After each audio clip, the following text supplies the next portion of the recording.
Una de las formas en la que los fondos de Venture Capital apoyan a las startups de su portafolio es a través de alianzas. Y una de las alianzas que me ha funcionado de maravilla es con Amazon Web Services. Gracias a las alianzas que tiene AWS for Startups con otros fondos de Venture Capital en Latinoamérica, he podido ayudar a las startups de mi portafolio con créditos de hasta $100,000. Si eres un VC y no tienes este beneficio, te estás perdiendo de mucho. Hola Consuelo, estoy muy emocionado de platicar contigo. Bienvenida al podcast. Hola, Fran, pues es un gusto estar finalmente aquí contigo. Por fin se nos hizo. Siempre me gusta empezar con un poquito de contexto. Eres emprendedora serial, fundaste Expansion Bridge, Access Learning Center, Computer Access. Igual estuviste varios años involucrada con el gobierno de México en varios programas de innovación para en 2013 lanzar SB Latam. ¿Cómo nace este fondo de Venture Capital? Así es, mira, pues mi inquietud por Venture Capital nació precisamente en mi ciudad natal, en Cuernavaca, Morelos, cuando conocí científicos brillantes, ¿no? Sobre todo en áreas de biotecnología y ciencias de la vida, y oportunidades muy grandes que se podían haber capitalizado en México, traducido pues en startups y demás, y no había pasado eso. Y pues, una de las piezas críticas faltantes era Venture Capital, pero te estoy hablando de esto en el 2002, 2003, una etapa muy temprana. Eso me lleva también a hacer esta maestría en Inglaterra, en Science Entrepreneurship, de cómo comercializar precisamente la ciencia, queriendo ir hacia allá, y es como inicio que fue el primer centro de innovación público en México, ¿no? Y bueno, con ese interés, entonces, eso es como el inicio de mi interés en Venture Capital, precisamente en una plática con un Premio Nacional de Ciencia en México, que es el doctor Alejandro Alagón, que él produce antivenenos para picaduras de alacranes y en general animales ponzoñosos, víboras y demás. Y bueno, me platica la historia, ¿no? De cómo había descubierto un anticoagulante de la saliva literalmente de un vampiro, porque chupa sangre, en México, y que pues la UNAM acabó haciendo una colaboración de innovación con Schering-Plough, una farmacéutica pues global, y al final pues se traduce en una nueva empresa en Europa llamada Pavión, que inclusive el logotipo fue un murciélago, ¿no? Pero pues la UNAM quedó fuera de eso, ¿no? Posteriormente la UNAM entra obtiene finalmente regalías de 1 millón de euros, pero pues se me hizo una historia bastante frustrante, ¿no? De que habiendo habido, toma muchísimo para llegar a algo así con un mercado de más de 25,000 millones de dólares en aquel entonces, tan solo en Estados Unidos y Canadá, y que pues no se hubiera creado un startup en México, ¿no? Y con talento mexicano y demás, ¿no? Entonces ahí es exactamente cuando nace mi interés hacia Venture Capital, sí. Parte de tu background es lo que te va formando como inversionista. Y otra parte de tu background, esta parte de gobierno, ¿no? Y quiero ver cómo tú, viniendo de ese lado y hoy en el sector privado, ¿qué opinas de las políticas públicas que hay en Latinoamérica, especialmente en México, que es donde tienes más experiencia, hacia la innovación, ¿no? Tuviste el caso del INADEM en el sexenio anterior, que a mí en lo personal se me hizo una súper iniciativa del gobierno, pero ¿qué iniciativas crees que son buenas o qué le hace falta a Latinoamérica en tema de public policy para seguir fomentando el desarrollo de este ecosistema? Sí, mira, mi entrada en el gobierno en México, también te digo, yo me sentía como emprendedor en el gobierno y fue sumamente frustrante, ¿no?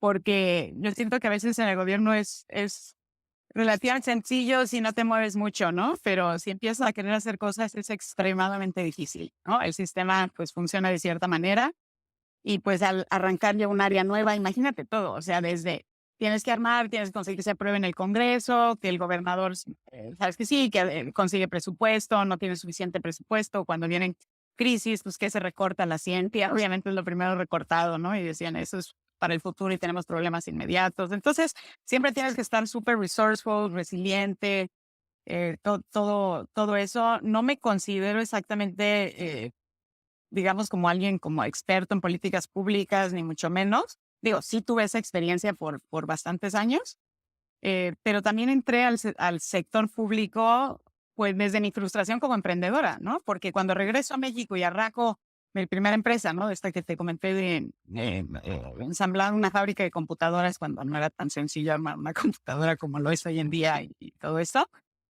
Pues me tocaban muchísimas frustraciones, sobre todo en aquel México, te estoy hablando de principios de los 90, ¿no? Y luego me toca la crisis del error, el famoso error de diciembre, muy impactante para mí. Y toda esa enorme frustración que yo decía, bueno, pues tenemos que hacer, no solamente estarnos quejando todo el tiempo, sino cambiar las cosas. Y me tocó, pues me metí a participar en resistencias civiles y muchísimas cosas. Y luego, por ende del destino, pues acabo en gobierno.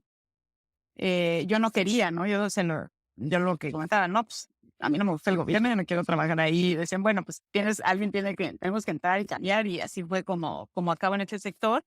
Yo creo que en particular la creación del INADEM, pues fue una iniciativa muy, muy buena para México, ¿no? Gracias a eso, pues hay muchísimos startups que nacieron en esas fechas, ¿no? Mucho del liderazgo de ahí Adriana Tortajada, también Viviana, que ahora está en Amexcap, ¿no? Y mucha gente que hizo mucho, ¿no? Por desarrollar ese ecosistema, las bases de lo que hoy en día tenemos, pues fueron iniciativas muy buenas, que decimos, pues no fueron perfectas, no, pero fueron muy buenas, ¿no? Que hay muchas cosas, desgraciadamente hoy en día, pues no creo que haya algo ni siquiera similar en México, ¿no?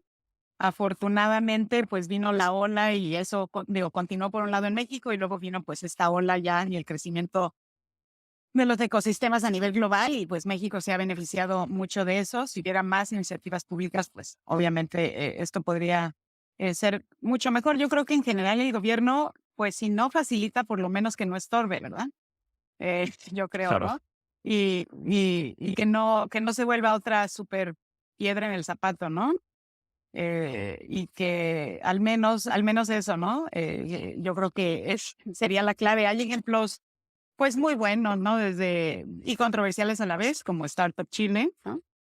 Que tiene pues muchas cosas buenas y a lo mejor algunas que a muchos no les gustaron, ¿no? Pero hay iniciativas muy buenas. Hay países que no se han podido dar los lujos que tenemos tal vez en México al tener tantos recursos naturales, y que se han tenido que enfocar mucho más en el talento, ¿no? Porque es el recurso más grande que tienen. Y pues esos países pues tienen muchísimas ventajas hoy en día, ¿no? Entonces, yo creo que si en México nos enfocamos, o sea, y el gobierno se enfocara más en estos jóvenes, en el talento, como una fuente enorme y mucho más valiosa que el petróleo, por ejemplo, ¿no? Y con mucho mayor potencial, pues es una gran oportunidad la que tiene México hoy en día, ¿no? Con la situación geopolítica que vivimos. Totalmente. Y me encanta cómo lo pones de que el gobierno, si no ayude, que no estorbe. Y sí, tienes casos controversiales, lo que decías, ¿no? Startup Chile, Corfo, luego te ponen ciertas limitantes, pero ves casos de éxito a nivel región y de algunas experiencias se aprenden. Ahora, Consuelo, dentro de SB Latam, llevan alrededor de 10 años con este fondo de VC. ¿Cómo ha cambiado, desde tu perspectiva, el ecosistema a nivel LPs, ¿no? Como fondo de VC, tú vas allá afuera a levantar capital. Entonces, de todo el ecosistema de inversionistas que tienes desde high net worth individuals, family offices, endowments, otras instituciones, fondo de fondos, ¿cómo has visto este avance en el ecosistema? Y nos podemos enfocar en la TAM en los últimos 10 años. Sí, mira, sí empecé la firma en el 2013, pero entré en la primera convocatoria del INADEM, ¿no? Y firmamos con AFIN, con el Fideicomiso Capital Emprendedor, a finales de octubre, el 30 de octubre del 2014, ¿no? Y ese primer fondo me tomó 2 años y medio levantarlo, ¿sí? O sea, imagínate, hablando de cómo cambió el ecosistema, ¿no? Empiezan estos fondos de venture semilla. Luego, la mayoría de los fondos que estaban empezando tenían la tesis de social media, servicios, apps, ¿no? No sé si te acuerdas. Y luego yo salgo con esto de problemas y diversificación, y pues también vamos a invertir en biotecnología de esta manera. Y pues imagínate, era explicarle a los LPs, pues, ¿qué es Venture Capital? ¿No? Luego, pues, ¿qué eran todas esas oportunidades? ¿No? Luego veían todo muy riesgoso, luego que pues ya había talento en México, en esas áreas en particular. Luego yo, como la primera mujer fundadora de una firma de Venture en México, Entonces, como que había mucho que aprender, ¿no? De ambos lados, también por mi lado. Y pues fue muy difícil, ¿no? Hoy en día, pues ya tienes mucho más family offices invirtiendo en múltiples fondos de venture capital, ¿no? No tienes que llegar y explicar el asset class, ¿no? Y ya los fondos ya tienen algunos tesis más abiertas, ¿no? Y demás, ¿no? En lo que ha ido evolucionando en los últimos años, digo, principalmente el segundo fondo que levanté justamente también durante la pandemia, ese ya fue principalmente en Estados Unidos, el levantamiento de capital.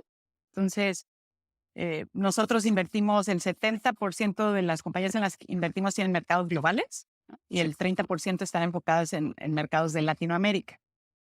Entonces, es una tesis pues también medio de nicho, ¿no? Porque no somos un fondo exclusivamente invirtiendo en LATAM o exclusivamente invirtiendo en Estados Unidos, sino bastante oportunístico, donde entramos al mercado de LATAM, en donde vemos interesante, ¿no? Y interesante y que nos puedan poner en el top 5%, ¿no? En performance en Estados Unidos. Y entonces sí me tocó ver también y vivir pues un poco más de apertura, ¿no? A la diversificación geográfica, a nuevas tesis, a los breakout managers, ¿no? Aquí en Estados Unidos también. Luego ya vino la ola, pues, de Latinoamérica, ¿no? Principalmente a partir del 2019, 2020 y 2021, que también fue el boom en todo el mundo, ¿no? Y donde el capital en venture capital, pues, llegó a momentos que nunca habíamos tenido, arriba de $600 billones, y el crecimiento de venture capital en general, ¿no? Yo creo que ahora venimos un poco hacia una contracción, ¿no? Lo que ha pasado recientemente con Silicon Valley Bank, que es uno de nuestros MPs. Entonces me ha tocado estar en el epicentro de todo esto, ¿no? Pero yo creo que más allá de que si podías acceder el capital que tenías en la cuenta bancaria del viernes al lunes, el impacto de lo que ha sucedido, tanto lo que ocasionó esto en Silicon Valley Bank como el impacto que tendrá Silicon Valley Bank, no solo en el ecosistemas en Estados Unidos, sino globalmente, va a ser muy fuerte. En mi opinión, el impacto sí. Falta ver qué pasará, ¿no? Con el banco y la función que se tenía. Pero sí creo que va a haber un antes y un después de este momento por varios años. ¿Qué crees que veamos en los próximos meses, no sé, todo 2023, lo que falta, los siguientes 2 años? O sea, ¿crees que va a haber un antes y un después de Silicon Valley Bank? ¿Qué es lo que nos espera, ya sea a nivel global del asset class, del VC, y a nivel LATAM? O sea, ¿qué es lo que esperas? Sí, yo creo que parte también, si lo ves, que estaba inclusive en el text del último reporte trimestral que había hecho el CEO de Silicon Valley Bank, que los depósitos, ¿no? En las cuentas bancarias de los clientes estaban cayendo, los burn rates de las compañías estaban igual, ¿no? Y estamos hablando que estaban más del doble de antes de la pandemia, ¿no? Entonces, realmente como que no se habían ajustado hasta la fecha la mayoría de las compañías, ¿no? A la nueva realidad, donde sí, una nueva realidad donde el capital ya cuesta, ¿no? Y es parte de lo que lleva esta situación, ¿no? En mi opinión, de Silicon Valley Bank, ¿no? Ahora es todo esto que lleva, ¿no? Errores por todos lados, ¿no? De diferentes jugadores y como lo queramos ver. Pero sí, definitivamente es un ajuste. Ayer estaba yo viendo, pues, en Twitter, ves, ¿no? Diferentes partners de fondos de los más grandes hablando de reducción de costos y de ventajas de estar en áreas o en regiones inclusive donde tienes ventajas por costos. Dije, bueno, primera vez que escucho en años a a un VC de fondos gigantescos hablando de costos, hablando de la importancia de ser rentable, ¿no? Y me llama mucho la atención, ¿no? Esa parte.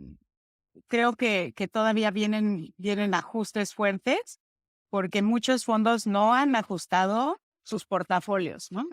A nuevas valuaciones, ¿no? Y muchos se beneficiaron, ¿no? De estos sobrevaluaciones, ¿no?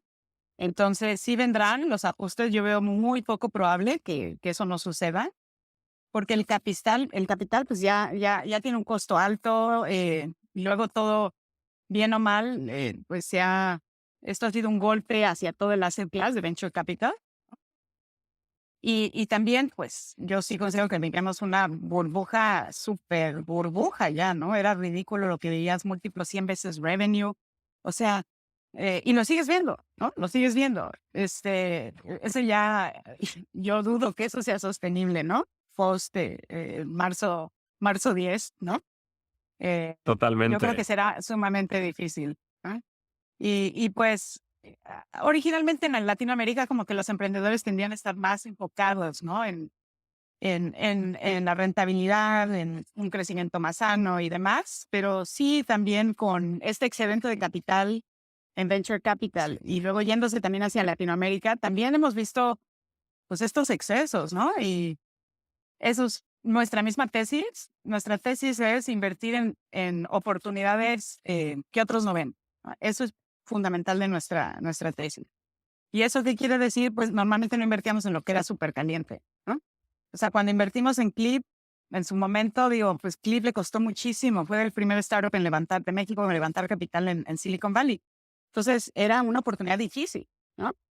No invertimos cuando ya era unicornio y ya todo el mundo está así, ¿no? Entonces, en general, pues nosotros, por ejemplo, no estamos sufriendo de esos temas de super mega evaluaciones que tienes que andar haciendo down rounds y demás, porque tienden a ser estas oportunidades, ¿no? Donde los startups se han enfocado muy bien y demás. Y yo creo que esos emprendedores que existen en regiones como en Latinoamérica, pues en este tipo de economías les va a ir muy bien y tienen muy buena chance porque el capital pues sigue existiendo, pero las buenas oportunidades son más selectas.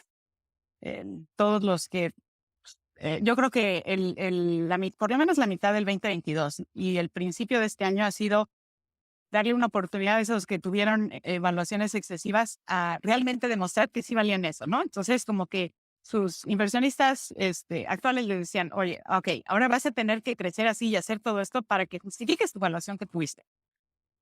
Ojalá pues lo lleguen a hacer, ¿no? Si no, pues vendrán ya otros retos, ¿no? Y los fondos también vamos a tener retos y los LPs están teniendo retos y muchos están diciendo pues estamos sobreexpuestos en el asset class, ¿no?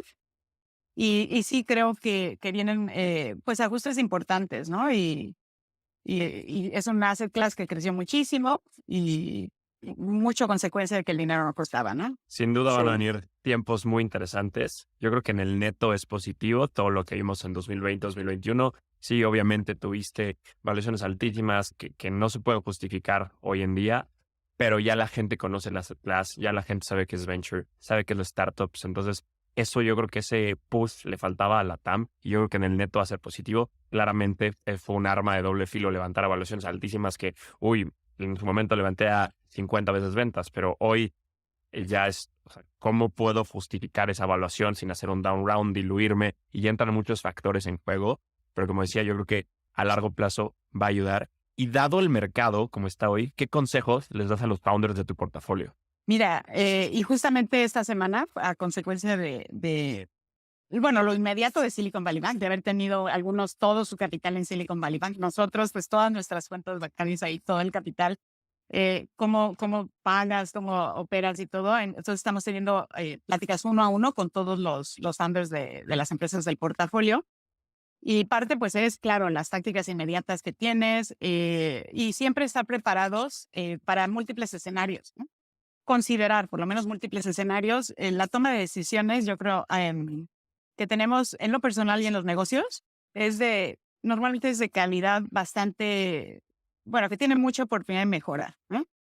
No estamos construidos mental, o sea, nuestra construcción, no estamos biológicamente construidos para tomar las mejores decisiones, sino las más rápidas, ¿no? Por miles de años, pues teníamos que correr, ¿no? Y tomar todo esto, ¿no? Y en situaciones de crisis y de miedo. Y normalmente somos muy binarios en escenarios, ¿no? Vemos dos escenarios queremos tomar la decisión más rápida, ¿no? Muchas veces el camino más rápido. Hay mucha oportunidad y es toda un área en varias universidades, Stanford y Harvard lo tienen, que es Decision Analysis y es como nosotros tomamos las decisiones de inversión. Y también eso lo transferimos hacia los founders, ¿no? Que es esta toma de decisiones donde consideras diferentes escenarios, haces análisis de sensibilidad, consideras probabilidades, trade-offs, y le pones pues un número a los juicios que estás haciendo, haces cálculos, ¿no? Y tomas, acabas tomando decisiones basadas en números, ¿no? Entonces, eso es parte de lo que nosotros hacemos también con los founders, sobre todo en estas épocas, es súper importante. Y de no tomar decisiones basadas en el miedo en situaciones en las que uno está en pleno, ¿no? Porque es a donde tendemos mucho más a equivocarnos.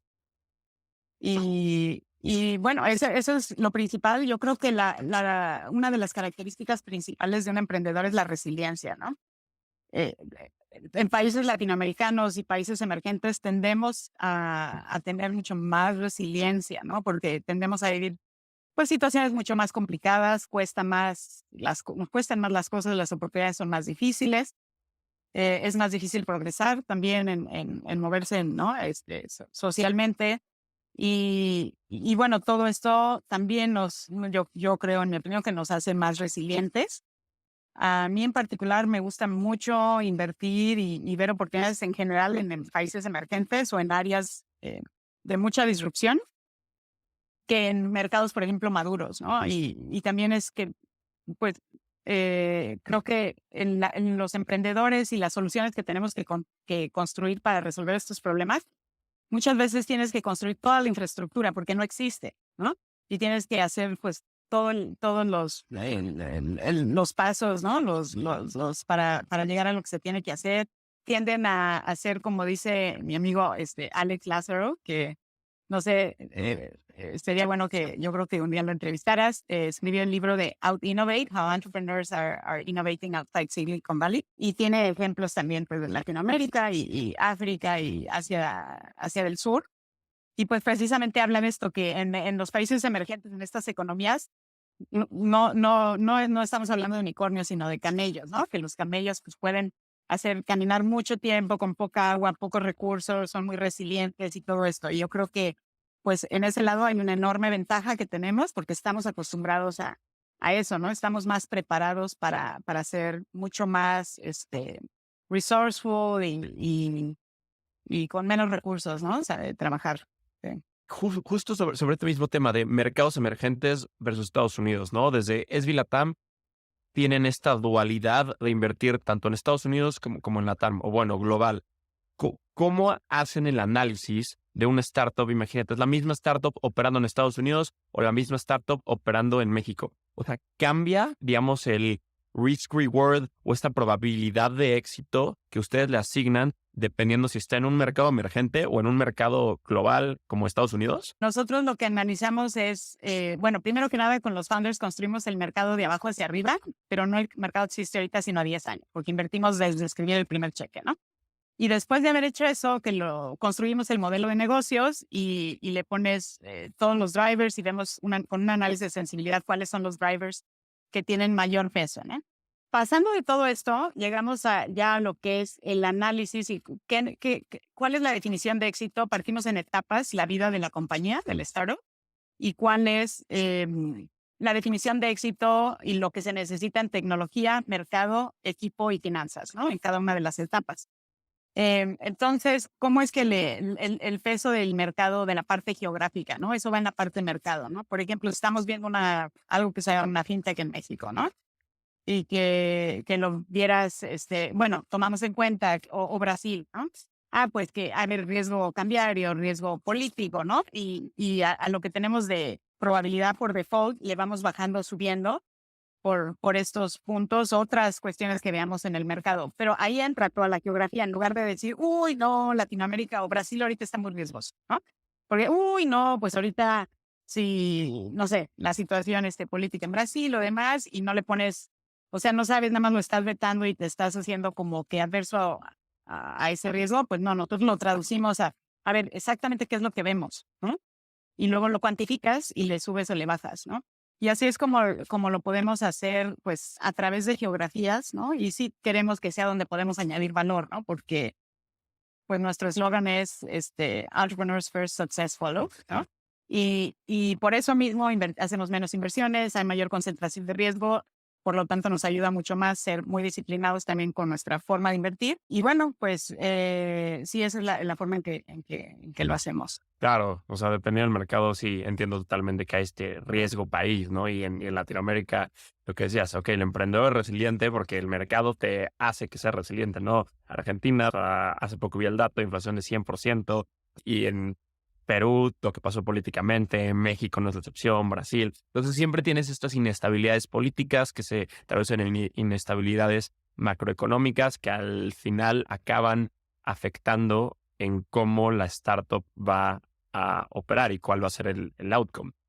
Consuelo, quería hablar contigo el tema de consejos. Preparando la entrevista, veo que estás en varios consejos, como es el caso de Oyster, Viadoo, Cubo.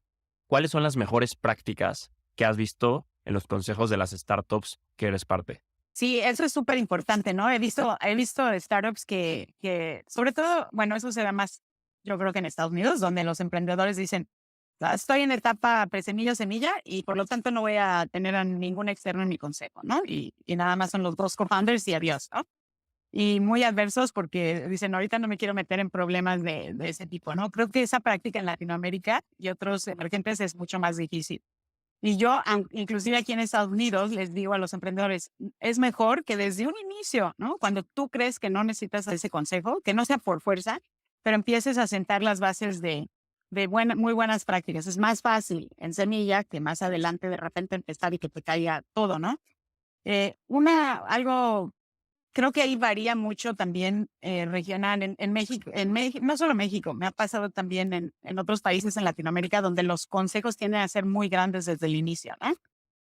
Sobre todo en áreas que no son las típicas donde ya hay un fondo de venture capital, ¿no? Donde primero hubo ángeles, inversionistas ángeles, que no son muy experimentados a lo mejor necesariamente en el asset class y pues invertían un cheque y por lo tanto tomaban un asiento en el consejo. Y entramos nosotros a liderar una serie semilla y de repente tienes un consejo ahí de 5 personas, ¿no? Y dices, bueno, ¿y esto cómo lo vas a arreglar, no? Y tener que estar arreglando. Y eso sobre todo en otras áreas, no digo fintech, pero otras donde no hay normalmente fondos. Y luego, pues creo que muy, muy importante, ya sea Estados Unidos o Latinoamérica, es que tus inversionistas y cada persona que tienes en un consejo esté alineado con los emprendedores y con el startup, ¿no? Sí me ha tocado también ver o sea, que no están en alineación desde el inicio y eso crea pues muchísimos problemas. La diversidad en ese consejo, y no hablo solo de género. Sí, muy importante la parte de género, pero también de backgrounds, ¿no? El board independiente es clave, ¿no? Y muchas veces los emprendedores como que es el último que llenan o como que, ay, bueno, el independiente, pues voy a poner aquí al que sea, ¿no? Yo creo que ese board, ese consejero independiente es fundamental. En mi opinión, es mejor que ese independiente, pues sea alguien que entienda mucho el rol del emprendedor, ¿no? Del CEO, también hablando en etapas tempranas de inversión. Y que tenga ya experiencia, ¿no? En la industria, en ese sector. Ese es clave porque cada uno que tienes a lo mejor al board seat de la serie Semilla, de la serie A, ¿no? De la serie B y demás. Sí, tiene ese miembro del consejo una responsabilidad fiduciaria con la compañía, pero también traen una con fondos y a veces empieza a romper la alineación entre diferentes series y cambiarse la cachucha es complicado. Entonces, ahí sí nosotros hacemos talleres y todo de cómo prácticas de buenos consejos de administración, porque hay muchísimas cosas, ¿no? El board le tiene que servir, ¿no? A los emprendedores, a los founders. Tenemos unos que están preparados para los founders. Y bueno, también los founders, los emprendedores miembros del consejo, pues también preparar muy bien, nosotros tenemos algunas empresas del portafolio, una en particular, que desde que iniciaron, nosotros lideramos la serie Semillas aquí en Estados Unidos y son 2 fundadoras mujeres, ¿no? Es en el área de biotecnología. Y es impresionante la preparación que hacen para los boards. Me llama la atención, o sea, desde la primer junta de consejo que tuvimos, y digo semilla, ¿eh? En la primera junta agendábamos las 4 sesiones de consejo de todo el año, ¿sí? Te mandan los decks y todos los materiales de preparación para una semana antes, ¿eh? Tiene llamadas previas al board, ¿no? Con cada miembro del consejo para tratar los puntos antes de llegar al board. Entonces, hay emprendedores que tienen unas prácticas impresionantes y claro que esos boards son muy eficientes y también hacen que uno pues, tiene que llegar mucho mejor preparado, ¿no? A esas juntas de consejo. Totalmente. Yo creo que el board tiene que aportar, como lo que decías del gobierno, ¿no? Tiene que ayudar, más no estorbar, que no se vuelva algo tedioso, que no se vuelva algo que sea ineficiente. Y al final me quedo mucho con esta idea que dices lo de los incentivos. No lo había pensado porque como inversionista de fondo de VC, tal vez mis incentivos, no sé, si yo estuve en el board desde la etapa seed y a mí me urge un exit para tener capital para mis LPs, pero tal vez para la empresa no es lo mejor tener ese exit. Entonces yo, no sé, dentro del board puedo estar con incentivos a nivel fondo, pero como estando en el board, yo tengo que velar por los intereses de la compañía. Entonces ahí hay como una dualidad también de incentivos, pero está súper interesante ese tema de los dos incentivos que hay al momento de estar en un board. Sí, incluso aquí en Estados Unidos, en Silicon Valley, hay consejos que han tirado empresas, ¿eh? O sea, y que empresas que no tenían por qué morir, pero los boards los destruyen, ¿no? Entonces sí hay que tener muchísimo cuidado como emprendedor, cómo estructuras, ¿no? Desde las rondas con precio y quién queda en el board. Algo súper importante que veo que a veces será muy fácil los asientos de observer, ¿no? En los consejos. Y dices, bueno, pues no tiene voto. Mira, mi experiencia a lo largo de los años de estar ya invirtiendo en venture, pues a veces les va mucho mejor a estos observers, ¿no? Porque se la pasan opinando, influyendo al board muchísimo y no tienen ningún liability, ¿no? Entonces, para que también que los emprendedores y el chairperson de un board, pues que maneje bien ese board y cómo se maneja también a los observadores, que sí, reconozco que a veces tienen mucho que aportar, ¿no? Pero manejar lo que es la parte ejecutiva, la parte oficial, cómo se paras a donde estás oyendo toda esa parte. Y sí, quien se sienta en tu consejo, a mí sí se me hace muy importante, aunque sean observadores, ¿no? ¿Qué características buscarías en alguien que se siente en tu consejo? Imagínate, Consuelo, eres una emprendedora y dices, puedes escoger a la persona que se va a sentar en tu board. ¿Qué características buscarías? Mira, es parecido como, yo creo que lo junto también con el consejo el LPAC de SDLT, ¿no? Nuestro consejo de Limited Partners. Se me pasó decir que tenemos a Chris Sacca, Nowhere Case es nuestro LP. Imagínate tener, por ejemplo, alguien con la experiencia que tiene Chris Sacca, ¿no? En tu consejo, ¿no? Digo, pues es como un sueño, ¿no? Que para mí sería de las mejores personas que pudiéramos tener en un consejo, ¿no? Si lo voy hacia el lado del emprendedor, pues por un lado dices, un punto bien importante, ¿no? Cuando dices, pues esta firma pues va a tener un asiento de consejo y esta firma tiene un nombre impresionante. Entre más grande sea la firma, más te tienes que fijar quién es la persona que va a estar en tu consejo, ¿sí?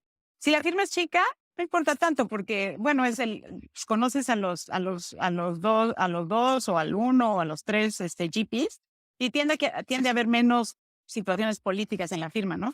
Imagínate, las firmas mucho más grandes, hay mucha política interna, ¿sí? Entonces, si le das el asiento a una firma y ahorita, y ese asiento lo va a tener tal persona, pues tienes que ver ese partner o GP o no sé qué, cómo está dentro de la firma. He visto unas cosas súper complicadas, ¿no?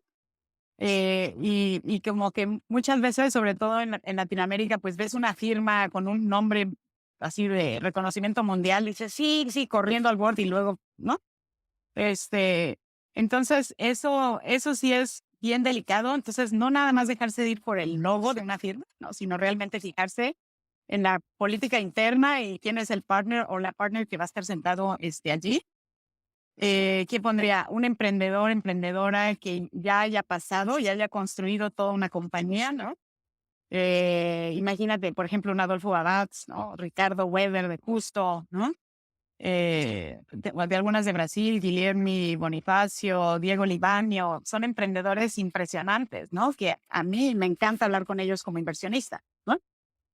Entonces, Totalmente. tener esa perspectiva en un board es súper, súper importante. Los VCs, yo creo que sí, el cautelo por lo que digo de las dinámicas de firmas y sí tener este board member independiente que sea mucho del lado del emprendedor. Consuelo, llegamos a la parte final de la entrevista. Te voy a hacer unas últimas preguntas donde te pido que la respuesta sea lo más breve posible. ¿Preparada? Sí, ¿Cuáles son las tendencias que más te emocionan como inversionista? toda la parte de cambio climático y toda la oportunidad para mejorar el planeta. ¿Qué harías para fomentar las inversiones en los fondos de Venture Capital en Latinoamérica? Necesitamos ver más casos de éxito para atraer más capital, ¿no? A esas oportunidades. ¿Generalista o especialista? Especialista en problemas importantes. ¿Qué consejo le darías a una first time fund manager? Que nunca se dé por vencida, que cuando te digan no tienes track record o no puedes tú sola o todo esto, pues no escuches esa parte, ¿no? O más bien lo escuchas, pero todo eso te motive, aún sea mayor motivación para seguir adelante. Y por último, ¿cómo ves a Edvi Latam dentro de 5 años? Ay, si dentro de 5 años veo una firma muy consolidada con múltiples fondos, también algunos fondos de más de etapas de growth oportunísticas en las empresas del portafolio, un equipo ya con varios managing partners GPs que crecieron dentro de nuestro mismo equipo y siendo pues top 5%, ¿no? En el performance en Estados Unidos y con sobre todo lo que más me emociona es pensar en varios de los emprendedores, emprendedoras que están ahorita a través de los portafolios y verlos realizar sus sueños, ¿no? Y verlos ya alcanzar realmente, ¿no? Estar en la parte alta, ¿no? De lo que ellos están viendo para ellos mismos. Eso en realidad es lo que más me emociona. Y yo creo que lo que nos pasa a nosotros es la consecuencia de ello, ¿no? Consuelo, un placer platicar contigo. Disfruté muchísimo nuestra plática. Mil gracias por el tiempo y muchísimas felicidades por todo lo que has hecho con Esvi Latam, por el ecosistema, tanto hasta al nivel gobierno anteriormente. Entonces, muchísimas felicidades por todo. Muchísimas gracias, Fran. Un placer estar aquí contigo y especialmente en esta semana, ¿no? Que yo considero un parteaguas para Venture Capital en los siguientes años. Muchísimas gracias. Un placer.